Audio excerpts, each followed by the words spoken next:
오늘의 전국 키워드로 짚어보겠습니다. 네, 김병민 국민의힘 비대위원 그리고 최진봉 성공회대 교수 두 분 나오셨습니다. 어서 안녕하십니까? 오세요. 네, 어서 오십시오. 안녕하세요. 비대위원 취임 축하드리겠습니다. 네. 고맙습니다. 한 말씀 하시죠. 그 축하라는 얘기보다는 지금 당의 상황이 워낙 엄중한 시기여서 사실 비상대책위원회가 조기 안정을 위해 해야 될 일들이 많습니다. 축하라는 표현보다 앞으로 좀 국민의 힘이 집권당으로 제 역할을 해서 네. 나갈 수 있도록 열심히 노력하겠습니다. 네. 우리 최진봉 교수님이 전에 비대위원으로 추천을 하셨는데 맞습니다. 추천하신 대로 이제 비대위원이 되셨네요. 그러니까요. 네. 저는 김병민 이제 그당 전 대변인처럼 저런 분들이 비대위원이 돼야 한다고 생각해요. 그래서 비대위가 좀 개혁적이 돼야 되고, 물론 이번 비대위가 무슨 쇄신이나 개혁을 할 수 있는 상황은 아니라고 보여지지만 그럼에도 불구하고 목소리를 잘 내서 비대위가 국민들의 신망을 받는 그런 비대위로 가기를 예. 간절히 바라고, 김병민 의원이 그런 부분을 좀 잘 예. 책임져 주시길 바라겠습니다. 기대하겠습니다. 네, 예. 고맙습니다. 네. 자, 첫 번째 키워드 뭡니까? 네, 내용 확인해 보겠습니다.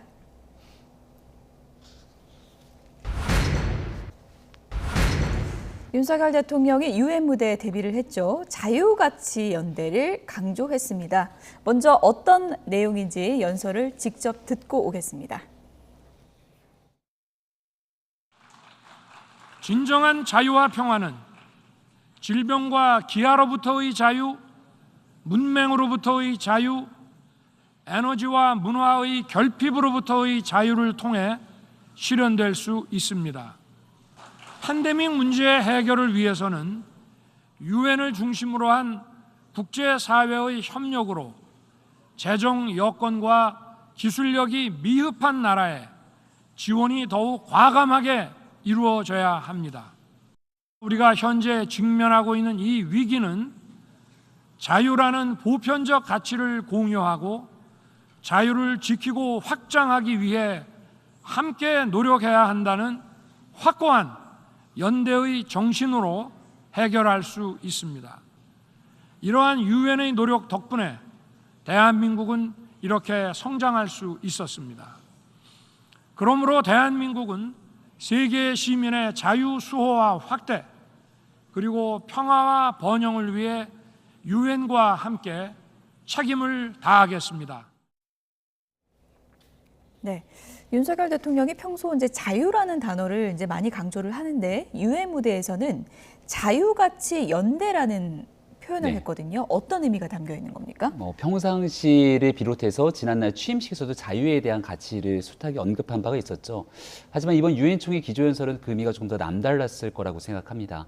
최근에 있게 되는 팬데믹이나 기후변화 등 전 세계가 여러 어려움을 겪고 있는 상황에서 이번 유엔 총회가 강조하고 있었던 이번 핵심적인 내용은 전환기 시대의 어떤 해법을 국제사회가 함께 고민하고 이 문제를 풀어낼 것인가가 핵심적인 의제죠. 예. 여기에 대한 자유의 가치들을 다시 복원하면서 국제사회의 연대, 유엔이 왜 출범했는지에 대한 기본 정신으로 돌아갈 필요가 있다는 얘기들을 수없이 꺼냈던 내용에서 높은 평가들을 받지 않았는가 생각을 하고요. 최근 있게 되는 우크라이나 전쟁의 모습을 보더라도 현대사회에서 이런 일들이 일어날 거라고 생각했던 세계 시민들이 아마 많지는 않았을 거라고 봅니다. 더군다나 개인의 자유뿐만이 아니라 전 세계에서 어려움을 겪고 있는 여러 나라들이 있을 텐데 그럴 때 해야 되는 유엔의 역할이라는 것이 있을 거고 대한민국이 어려웠던 시기 지금의 성장이 있기까지 유엔의 도움이 없었다면 불가능했을 거라는 생각이 듭니다.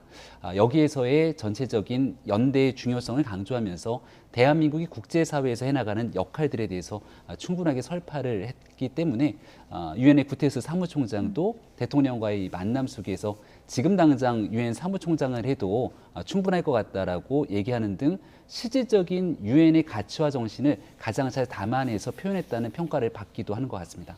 네. 최진봉 교수님은 어떻게 들으셨습니까? 네, 뭐 윤석열 대통령이 자유와 연대는 이제 계속 지금 반복적으로 말씀하고 있거든요. 그리고 이 부분이 이제 본인의 가치, 즉 정책의 가치라고도 볼 수 있을 것 같아요. 가치 동맹이라고 하는 것도 결국 이제 자유와 연대라는 두 가지 키워드를 통해서 전 세계가 하나로 묶여야 된다 이런 의도라고 보여지는데, 다만 조금 제가 이제 아쉬운 부분이라고 말씀을 드리고 싶은 것은 자유와 연대라고 두 가지를 함께 강조할 필요가 있다. 연대라고 하는 게 유엔의 가장 중요한 의미 아니겠습니까? 예. 유엔이라는 그 공동체, 전 세계 지구의 공동체가 한 목소리를 내서 우리 이제 국제사회 또는 국제 전체 사회의 잘못된 부분들이나 약탈이나 아니면 어떤 힘의 논리로 구조를 깨려고 하는 이런 논리들에 대해서 대응하고 그다음에 그 문제를 제기해서 그걸 풀어나가야 되는 숙제를 함께 안고 있는 것이거든요. 예. 그래서 연대라는 부분이 뭐 발언 내용만 보면 자유는 21번, 연대는 8번 나왔어요. 자유와 연대 두 가지의 축이 함께 갈 수 있도록 연대를 조금 더 강조했으면 좋지 않았을까 개인적인 그런 기대감이 있었습니다. 네. 예. 근데 이제 연설을 들으면서 많은 분들이 북핵 문제를 직접적으로 언급하지 않을까 이렇게 생각을 했는데 직접적인 언급은 없었거든요. 이 부분은 네. 어떻게 봐야 될까요? 그러니까 유엔 총회 기조연설 전부터 이제 언론에 대한 김성환 안보실장의 브리핑을 예. 통해서 북한에 관한 직접적인 언급은 없겠지만 이미 북한에 대한 충분한 언급은 8.15 경축식을 통해서 윤석열 대통령의 북한에 대한 의지를 피력한 바가 있고요. 유엔 총회 기조연설에서는 전 세계가 겪고 있는 공통된 문제를 지적함과 동시에 여기에 대한 이 핵무기의 고도화라든지 이런 내용들이 자연스럽게 북한에 대한 문제를 국제사회에서 충분히 언급할 수 있는 상황으로 연결될 수 있다 이렇게 판단한 것 같습니다. 예. 지난날 문재인 대통령 정부 시절에도 뭐 여러 국제사회의 역할을 하려고 노력을 했습니다만 그 당시에 유엔 총회 기조연설 등에서 너무나 북한에 대한 내용들만 집중이 되다 보니까 실질적인 해법은 모색하지 못하고 국제사회 속에서 북핵 문제 해결에 대한 전체적인 연대의 가치를 끌어내는 데에도 한계가 있지 않았을까 이런 생각이 듭니다. 그러니까 북한의 문제 하나를 끄집어내는 것이 아니라 전 세계가 공통된 관심을 갖고 있는 문제들로부터 시작을 하고 여기에서 파생되는 많은 문제들 중에 핵무기에 관련된 문제 그리고 이를 통한 비상식적인 무력 행동들이 이어지고 있는 일들은 아마 국제사회 모두가 다 반대할 수밖에 없는 일이거든요. 자연스럽게 북한을 비롯한 전 세계에서 이 문제에 관심을 돌려갈 수 있는 일들의 기본적인 얘기들이 집중했다 이렇게 생각이 듭니다. 네. 내일 새벽에 이제 우리 시간으로 한미 정상회담이 열리고 그러면 이 문제도 아마 논의될 텐데 최 교수님 보시기에는 한미 정상회담의 가장 시급한 현안은 어떤 것이라고 뭐 보십니까? 가장 시급한 IRA죠. 인플레이션 감축 법안. 이 법안이 지금 우리 자동차 산업에 상당히 큰 위기를 불러올 예. 수 있는 요건을 갖추고 있기 때문에 이 부분을 어떻게 풀 거냐가 제일 중요하다고 봅니다. 네. 뭐 외교장관도 가서 미국 당국자들에게 얘기했는데 뭐 확실한 답을 얻지 못했어요. 대통령이 이번에 이제 바이든 대통령 만나서 이 문제를 명확하게 강력하게 저는 촉구한다고 생각합니다. 일본 같은 경우도 초기에는 우리와 동일한 입장이었는데 나중에 일본이 설득을 해서 미국에서 일본은 또 제외를 시켜줬거든요. 우리도 당연히 제외가 된다고 봅니다. 자동차 산업 중에 우리나라 자동차가 미국 내에서 일본, 유럽차 다음으로 가장 많아요. 네. 그럼 우리나라 자동차 산업에 미국 시장이 중요한 역할을 하고 있고 또 미국 내에서 우리나라 자동차 산업들이 많이 또 생산도 되고 있는 상황입니다. 그러면 당연히 바이든 대통령은 우리나라에 대해서 전기차 지원법, 지원 관련된 내용 이런 부분들을 허용해야 된다고 봐요. 그래서 물론 뭐 여러 가지 논란이 있었고 지난번에 그 하원 의장 왔을 때 만나지 않은 부분이 논란이 있다 뭐 이런 얘기들이 있는데 그건 뭐 지나간 얘기니까 지금 상황에서는 대통령이 어떻게 문제를 풀 거냐를 고민해야 되고 빠른 시간 안에 논의를 통해서 물론 두 분이 만나기 전에 물밑에서 이미 얘기가 돼야 돼요. 이 부분은 어느 정도. 그래서 바이든 대통령이 결단해서 우리나라의 자동차에 대해서도 지원금을 지급할 수 있도록 그렇게 법을 고치는 방안 이런 방안들에 대한 논의가 반드시 필요하고 두 번째는 통화 스와프입니다. 지금 환율이 너무 높아요. 그렇죠. 1,400원대까지 네. 올라갔거든요. 경제에 상당히 적신호가 켜진 상태입니다. 통화 스와프를 좀 체결하고 좀 더 양을 늘려서 이런 위기 상황에서 외화가 빠져나가지 않도록 지금 논란이 되고 있는 게 환율 방어를 위해서 우리가 갖고 있는 외화가 너무 많이 지금 정부에서 갖고 있는 거 풀린 상태예요. 이러다가 우리가 환율 방어를 위해서 너무 많이 외화를 쓰다 보면 외화 보유고가 낮아지게 되고 이게 어려움을 겪을 수 있는 경제적으로 이런 위험성이 있기 이 두 가지 문제가 사실은 한미 정상회담에서 반드시 풀어내야 될 그런 이슈라고 보여집니다. 이번 순방 일정이 모두가 다 의미가 있겠지만 결국은 정상회담에서 무엇을 가져오느냐 그렇죠. 이 부분이 상당히 좀 주목되기 때문에 한미 정상회담 결과물에 이제 관심이 쏠리고 있는 상황이고 네. 한일 정상회담은 흔쾌히 합의됐다 이런 얘기가 나와서 이루어지는 건가 했는데 또 아닌 것 같기도 하고 어떻게 정리하면 되는 겁니까? 실무진 간의 조율 작업들은 분명히 선행이 됐을 거라고 생각을 예. 합니다. 얼마 전에 있었던 박진 외교부 장관과 한일 간의 외교 수장관의 만남 속에서도 여러 긍정적인 성과들, 평가들이 있었던 것 같은데요. 일단은 우리 외교부가 다만 이제 조금 성급한 발표를 하면서 일본 내에 있는 여론 과정들에 이 기시다 총리가 아마 부담을 가졌던 측면들이 있지 않을까. 네. 결국 이 미국 얘기도 했습니다만 바이든 대통령 같은 경우도 과거 트럼프 대통령 시절에 있었던 자국 우선주의 정책에 대한 향수 때문에 중간 선거를 앞두고 있는 시점에서 국내 정치에 천착한 측면들이 크다 이런 내용들이 주를 이루고 있지 않습니까? 일본도 기시다 총리가 지금 굉장히 낮은 지지율 때문에 대한민국과의 관계 개선을 통해서 적극적으로 나서는 것이 국익에 도움이 됨에도 불구하고 국내 정치적 요소에 발목이 잡힌 측면들이 있을 거라고 생각을 합니다. 그래서 어느 정도의 내용을 바탕으로 이 다자간 정상회담을 통해서 만나는 과정들은 조율이 됐을 것으로 보이는데 이게 이제 발표되는 시점 등에 대한 다소 문제가 되는 지점들이 드러난 것이 아닌가 생각을 해서 앞으로 향후 외교에 대한 회담 등에 있어서 이런 부분들을 고쳐나갈 필요가 있겠고요. 그리고 한일 간의 정상회담이 이번에 짧은 만남이 이루어지더라도 그동안 있었던 수년간의 이 만남이 단절됐던 일들을 한 번에 다 개선하기는 어려울 겁니다. 예. 다만 언제까지 이런 방식으로 한일 간의 양국 관계가 뒤로 도태될 수는 없기 때문에 미래지향적인 관계로 문제를 풀어내기 위해서라도 이번 짧은 만남이든 약식적인 회담이든 일본 정상과의 만남을 통해서 앞으로의 관계에 대한 기본적인 바탕을 쌓는 일들에 주력하면 좋겠다는 생각입니다. 네. 자, 이 문제는 좀 기다려 보겠습니다. 오늘 조간신문에 윤 대통령이 영국에서 90도로 인사를 하는 사진이 이게 보도됐는데요. 그 사진 한번 보여드리겠습니다. 보여드리고 최 교수님한테 여쭤보겠습니다. 네. 네.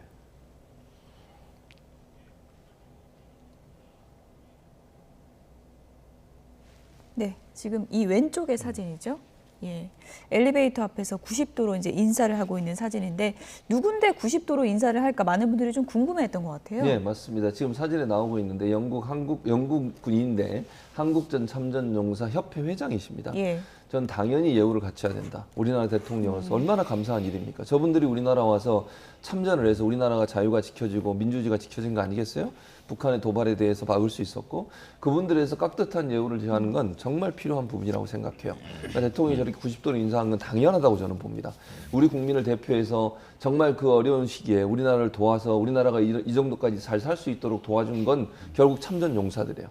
그리고 참전 용사뿐만 아니라 우리나라의 이제 참전 군인들한테도 저는 예우를 갖춰야 한다고 생각해요. 네. 대통령이라면 우리나라를 대표해서 그 모든 감사의 표현이 적극적으로 표현될 수 있는 건 잘한 것이고 저렇게 해서 다른 나라에서 우리나라에 참전한 사람들이 뿌듯함을 느끼게 만들어줘야 되는 거 아니겠습니까? 한국전에 참전해서 그 고통과 어려움을 겪었지만 내가 이렇게 그 고통에 대해서 감사의 표현을 받고 있구나 이런 느낌이 들면 참전한 분들의 입장에서 큰 위로가 될 거라고 저는 봅니다.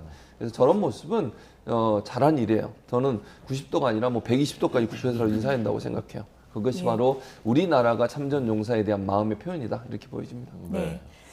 대통령의 이제 미국 일정이 지금 진행되고 있지만 영국에서의 영국 여학 조문을 둘러싼 외교 홀대 논란일까요? 이게 국회에서는 계속 공방이 뜨거운 것 같습니다. 먼저 어떤 얘기들이 오가고 있는지 저희가 녹취를 준비했는데요. 들어보시죠.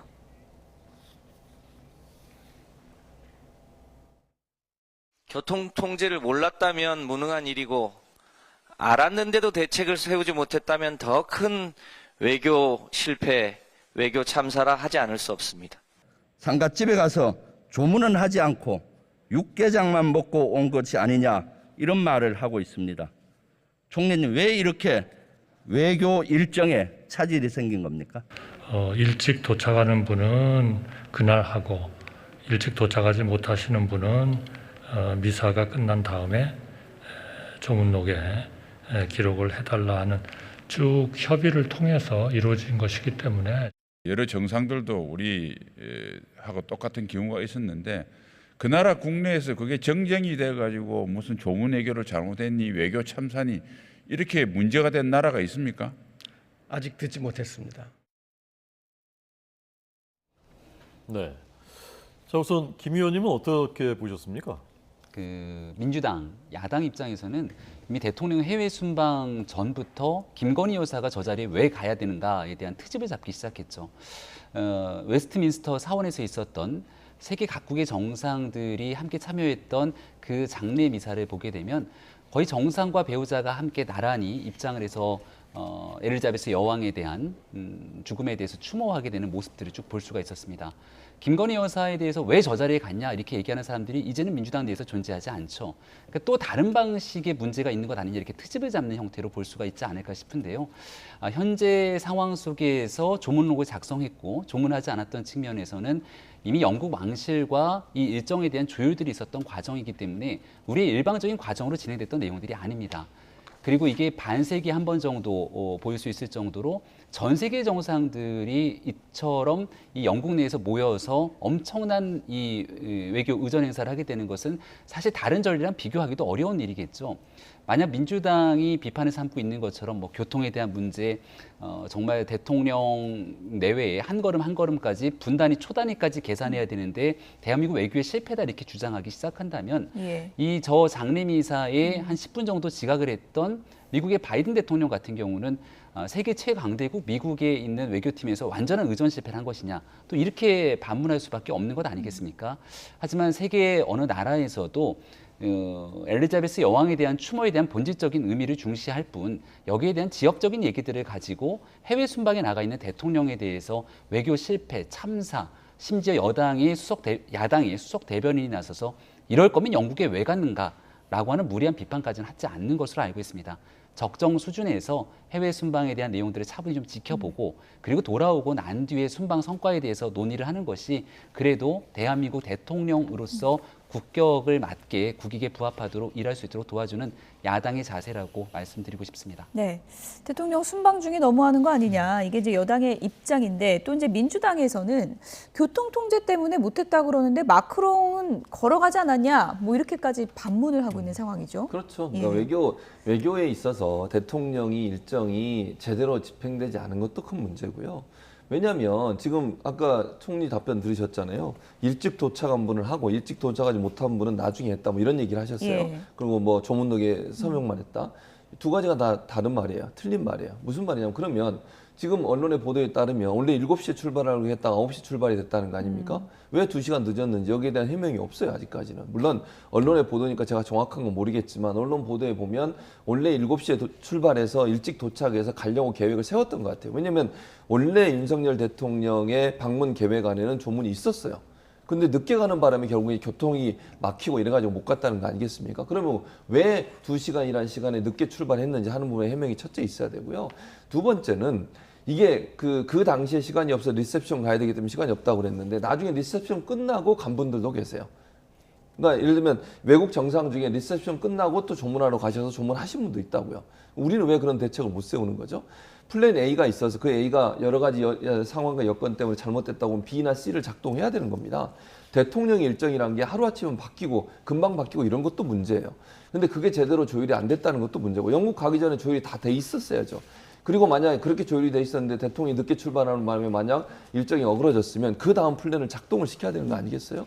그리고 우리하고 지금 뭐 리셉션 참석하고 공식적으로 그 다음에 그 장례식 참석이 됐다. 이건 우리나라 관점에서 보는 관점이에요. 외국의 관점에서 왜 그러면 생각을 해보세요. 그 다음날 공식 장례식에 다 참석한 분들이 그 전날 왜 조문을 갔겠습니까? 그게 유럽이나 미국 같이 이 서구 유럽 나라들은 실제 그 돌아가신 분의 얼굴을 마지막으로 보는 게 예의예요. 그게 조문이고요. 그러니까 공식 장례식은 그런 절차가 없잖아요. 그 전날 가서 잘 아시는 것처럼 이거 보통 이제 우리나라와 다르게 관을 열어놓고 거기에 누워 계시고 일정 화장까지 하고 누워 계세요. 그럼 그분을 보고 마지막 인사를 나누는 것이 일반적인 외국의 장례 절차거든요. 그 부분을 빼먹지 않기 위해서 그 공식 장례식 참석한 사람이 그 전날 다 가서 봤어요. 근데 왜 우리나라 대통령은 안 가시냐는 거죠. 이 부분은 지적할 수밖에 없어요. 만약에 저는 이렇게 생각합니다. 이 부분 논란이 되면 이러이러한 이유 때문에 불가피하게 갈 수 없는 상황이었고 이 부분은 문제가 있었다고 시인하면 되는데 자꾸 다른 얘기를 하면서 이거를 해명을 하려다 보니까 더 꼬인다고 저는 봐요. 제가 볼 때는 앞으로 이 문제가 더 논란이 될 가능성이 있어요. 만약에 처음부터 2시간 늦게 가는 바람에 일정이 꼬였고 그러다 보니까 할 수 없는 상황이 됐고 이 부분에 대해서는 뭐 보좌하는 측이나 아니면 대통령실에 또는 외교부의 보좌 직원들이 제대로 일하지 못한 분이 있는 것 같다. 이랬으면 말끔하게 끝날 수 있는 문제예요.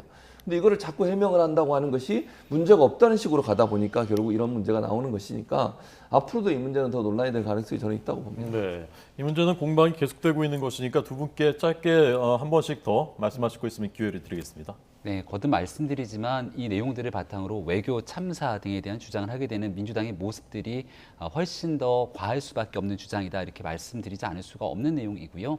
영국 왕실에서 주최하고 있었던 상황 속에서 일정 조율 그리고 이 전 세계에 있는 많은 정상들이 오게 되는 상황 속에서 우리의 일정들을 바탕으로 계속 우리가 하고 싶은 이야기들을 만들어 가기에는 오히려 더 한계들이 있었다는 점들을 지적하지 않을 수가 없습니다.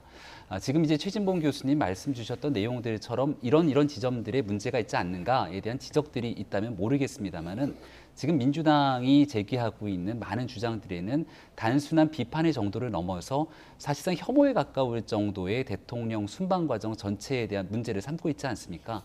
오히려 지금 이 캐나다의 트리도 총리 같은 경우가 오히려 이 장례식을 찾아서 있었던 영국에 머무르는 기간 동안 퀸의 보헤미안 랩소디를 불렀던 내용들 때문에 막 캐나다 내에서도 문제 회자가 되고 있는데 당시 야당의 비판의 내용들을 보니까 내가 개인적으로는 이 트리도 총리를 좋아하지는 않지만 그렇다고 이 노래를 부른 것 갖고 문제를 삼고 싶지는 않다. 다만 노래가 보헤미안 랩소디가 아니라 다른 노래였으면 더 좋았겠다 정도로 위트 있게 넘어가는 모습들이 있더라고요. 예. 하지만 우리 대한민국 야당에선 이 내용들이 국격을 뭔가 커다랗게 출치시키고 외교적인 참사가 있는 것처럼 주장하고 나서니까 본질적인 의미 속에서 영국의 엘리자베스 여왕에 대한 나름대로의 추모의 목소리를 전달되는 내용들은 온데간데 없이 사라지게 되는 안타까운 일이 아닌가 거듭 말씀드립니다. 저는 이렇게 생각해요. 아까 말씀드린 외교 라인이나 대통령실에 보좌를 하는 분들이 일을 잘 하셔야 돼요. 이렇게 자꾸 문제가 발생하고 논란이 되고 그다음 비판의 지점이 생기는 것에 대해서는 정말 돌아봐야 된다고 저는 생각합니다. 이게 지난번에도 그랬고 이번에도 그렇고 연속되고 있는 거 아니겠습니까? 그럼 대통령을 보좌하는 사람들이 제대로 일을 했으면 이런 일이 발생하지 않아요. 아까 제가 플랜 A, B, C, D 가능한 모든 플랜을 다 세워놔야 됩니다. 대통령이라는 분이 어디 회의에 순방을 가는데 거기에 무슨 착오가 생기면 절대로 안 돼요. 그리고 원래 계획대로 움직여야 되는 겁니다. 경호나 보안이나 이런 문제 때문에 미리 계획을 세우고 다 동선도 확보하고 가보고 이러면서 안전이 확보될 때 대통령이 움직이는 거잖아요. 그런데 이렇게 갑자기 동선이 꼬이고 바뀌고 이런 일이 발생하는 것은 대통령 위험에 노출될 수 있는 그런 불안감도 존재하고 있는 겁니다. 그래서 저는 외교 라인도 그렇고 이번에 지금 알아봤더니 런던에 지금 그 영국 대사도 주한 대사도 없는 거 아니겠습니까? 지금 이런 부분도 이제 논란이 될 수 있다고 저는 봐요. 그래서 외교 라인이나 대통령을 보좌하는 라인들은 대통령이 공식 순방을 할 때 정말 온 신경을 촉각을 곤두세우고 면밀한 검토를 통해서 제대로 준비를 잘해야 된다. 그래야만 대통령이 가서 괜히 이런 한번 그 실수하고 아니면 또는 뭐 일정이 꼬이고 이런 일이 되면 국민들은 당연히 불안해할 수밖에 없고 대통령이 비판을 받을 수밖에 없어요. 예. 그래서 저는 앞으로 외교 라인이나 아니면 대통령에서 보좌하는 분들이 이 부분을 명심해서 잘 준비해야 될 거로 생각합니다.